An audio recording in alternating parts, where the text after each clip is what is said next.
Hi, this is Sam, aka Fingers Push Buttons, and I'm making basses for the Stylophone S1 connected via the headphone jack to Ableton Live. First, I put in a noise gate to remove the low-level noise that the unit creates, clean up the signal that I'm going to process, and I can use longer attack times to creatively shape the start of the sound. I'll press Command G to group this effect into an Ableton Live FX Rack and map the attack time to the first macro.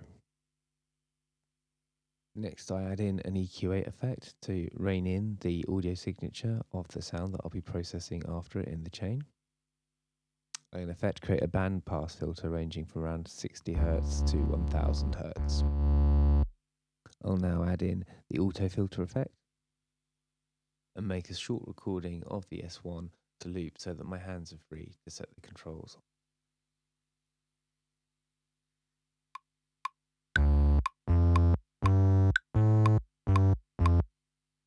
I'll skip forward a bit here, having identified 3 key controls that I want to map to my top level macros, those being the LFO amount, the LFO rate, and the resonance of the auto filter.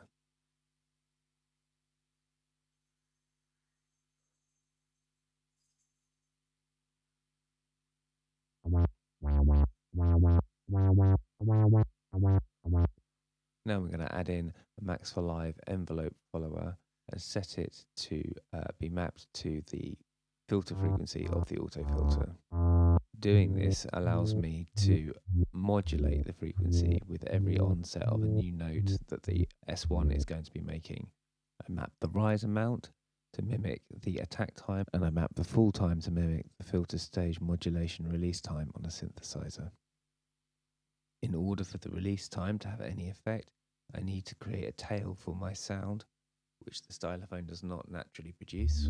And I achieve this with Ableton Live 10's echo, delay and reverb effect. I create a second envelope follower and map it to the wet-dry amount on the echo effect, and map the full time as a top level macro in my audio effects rack.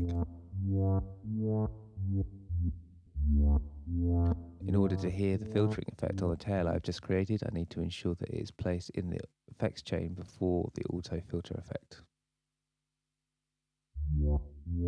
Now I can hear that lovely whoop sound on the note release.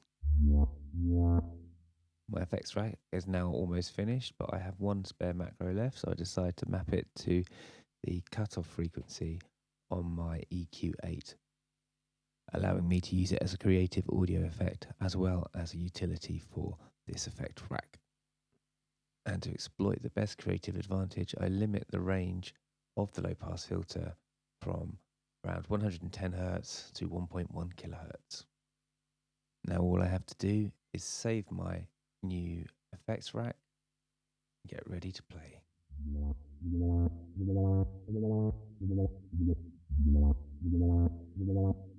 With my Stylophone.